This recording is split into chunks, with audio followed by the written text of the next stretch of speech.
Ma maison est en feu, ma maison est en feu. Qui me fait ça, ô Dieu, qu'est-ce que j'ai fait? Qui ai-je offensé? Où vais-je à partir d'ici?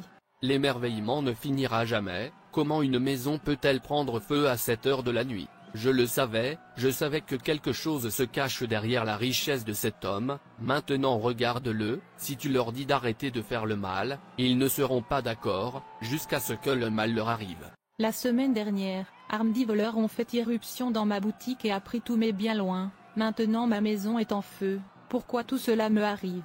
Hey, Peter. Colin, vous êtes ici. Que se passe-t-il ici? J'ai entendu des voix pleurer et crier. Mon frère, ces mauvaises actions l'ont rattrapé, la maison de Larry est en feu. Quoi? Comment se fait-il? Va lui demander, où il a mis ses mains, je vais. Mais je pensais que c'était ton ami et membre de l'église. Et arrête ça. Dont l'ami, moi et la mauvaise personne ne pouvons jamais être un ami. Je vais.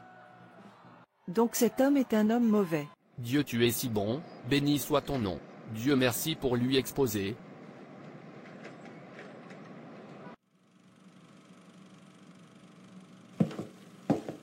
Bienvenue à tous, vous savez tous pourquoi nous sommes ici. Tout d'abord, laissez-nous. Excusez-moi pasteur, j'ai quelque chose à dire avant de continuer. Continuez. Je veux que vous demandiez à frère Larry de quitter cette réunion, ce n'est pas digne d'être ici, il est la raison pour laquelle nous ne grandissons pas dans cette église. Ne voyez-vous pas que Dieu essaie de nous montrer quelque chose, en permettant à ces méchants tomber sur lui? Oui, il est mauvais, chaque mauvaise chose qui se passe dans cette église vient de lui, ce n'est pas digne d'être un leader, qu'il nous laisse tranquille, sinon je partirai. Frère Peter, quel type d'accusation est-ce? Comment pouvez-vous accuser votre prochain d'être mauvais? Qu'est-ce que vous avez d'évident? Pasteur, en fait Dieu me l'a révélé, et vous pouvez tous voir la preuve. Il y a juste 2 semaines, tout ce qu'il a disparu, sa maison a pris feu, son entreprise s'est effondrée. Je sais que le problème peut arriver à un enfant de Dieu, mais le sien est étrange. Nous avons prié dans cette église, demandé à Dieu d'exposer tout le mal qui entrave la croissance de cette église, et Dieu a fait sa part, faisons la nôtre. N'est-ce pas une preuve suffisante? Quelle preuve cherchez-vous encore? Comment peux-tu me dire ça, frère Peter?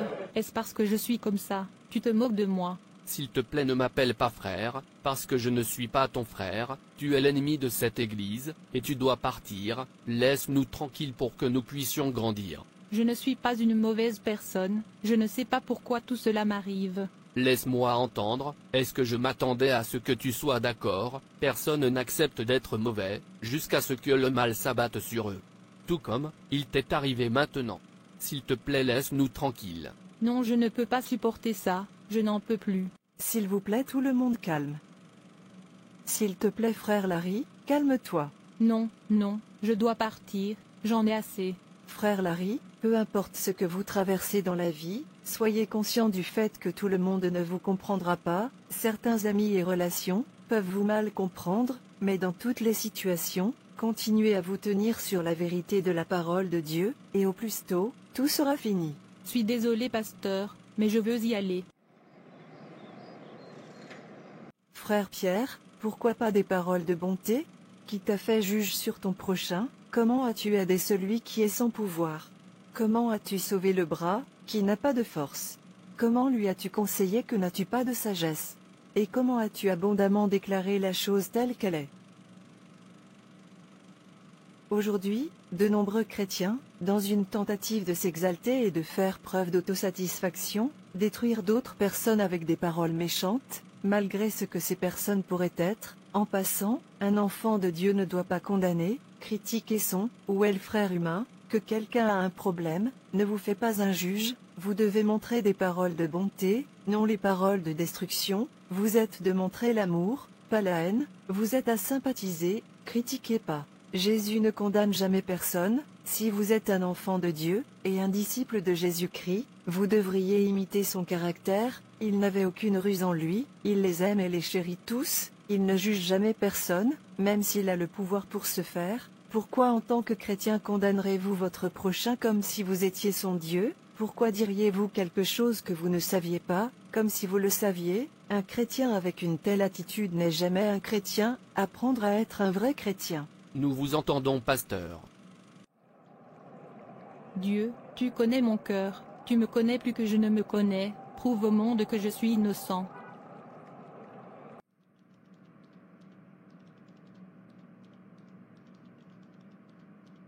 Papa, s'il te plaît, suis désolé. Réponds-moi, qui t'a mise enceinte?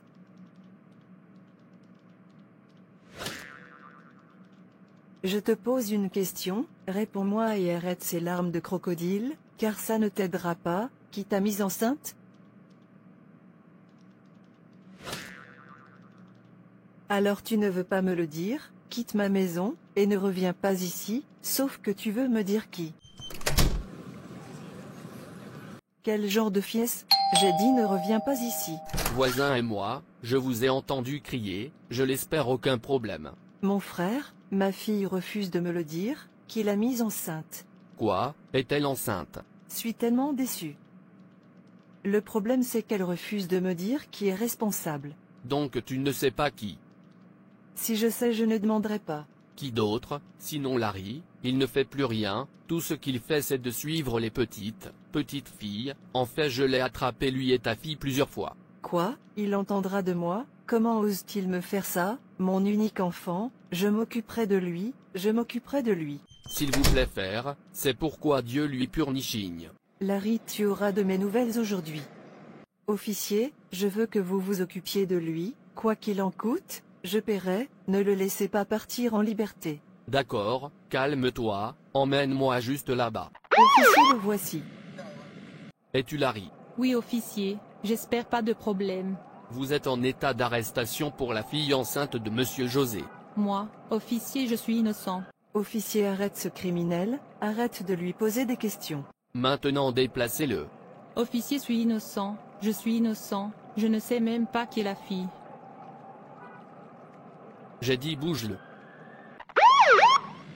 Je suis innocent, je suis innocent, je suis innocent, emmenez-moi ici, je suis innocent. Et, pourquoi cries-tu? Officier, je suis innocent.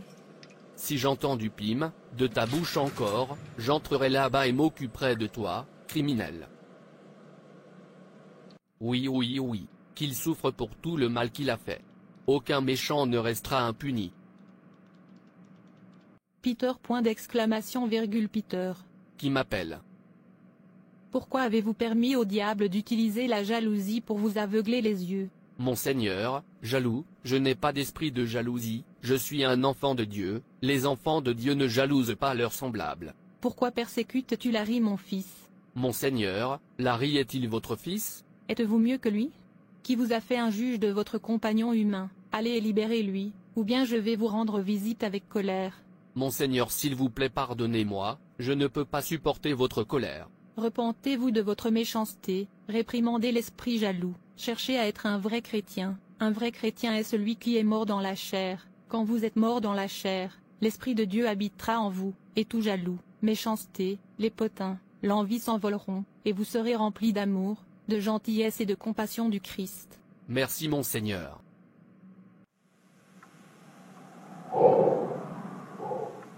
Donc, je suis jaloux de Larry, je pensais que je faisais la bonne chose. Il est innocent, il est innocent. Officier le libéré, il est innocent. Qui es-tu? Et qu'est-ce que tu fais ici? Officier, je suis ici pour cautionner Larry, il est innocent, j'ai menti contre lui, il n'a pas mis la fille enceinte, libérez-le.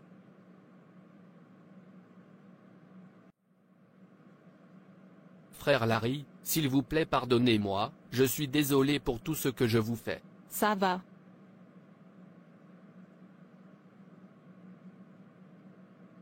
Quelqu'un peut-il se cacher de Dieu? Quel que soit le déguisement du pécheur, Dieu connaît chaque pensée de son cœur, voire chaque imagination et conception. Dieu lit les désirs de l'homme même lorsque de tels désirs ne se sont pas revêtus de mots. Chaque souhait caché Dieu peut interpréter, il n'a pas besoin de nous pour allumer la bougie de notre désir avec le langage, il peut voir la bougie avant qu'elle ne soit allumée. Pourquoi un chrétien devrait-il se réjouir de la chute de son compagnon? Pourquoi un chrétien devrait-il avoir le temps de bavarder, de critiquer et de condamner? Tel n'est pas le Christ. Repentez-vous donc, et ayez du zèle pour les bonnes œuvres. Dieu s'intéresse davantage à ceux qui obéissent et non aux donneurs d'excuses. La gentillesse est quelque chose qui élève les autres, montre-le. Merci d'avoir regardé. Et s'il vous plaît, abonnez-vous, aimez et partagez. Que Dieu te bénisse. Et souviens-toi, Jésus t'aime.